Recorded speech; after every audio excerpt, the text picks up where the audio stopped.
L'objectiu d'aquesta campanya és conscienciar la ciutadania sobre la importància de separar bé els residus a la llar.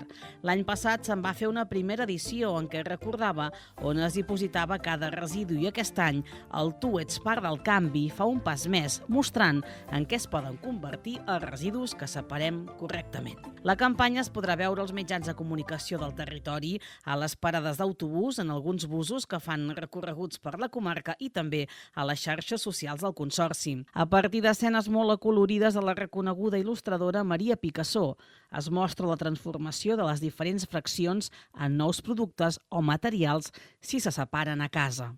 La campanya, finançada en part amb les aportacions d'Ecoembes i Ecovidrio, vol contribuir a augmentar els índexs de selectiva que en alguns municipis continuen al voltant del 30%, molt per sota del que marca la normativa. En canvi, en els municipis consorciats al Bages i del Moianès, on hi ha implantats sistemes de recollida que obliguen a la correcta separació a la llar, porta a porta o contenidors tancats, aquests índexs pugen fins al 70 o al 80%.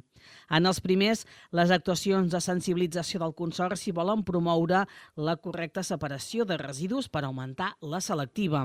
En els segons, l'objectiu és mantenir les bones dades, ja que en general es tendeix a un cert relaxament que fan baixar una mica les bones xifres aconseguides els primers mesos d'implantació d'aquests sistemes.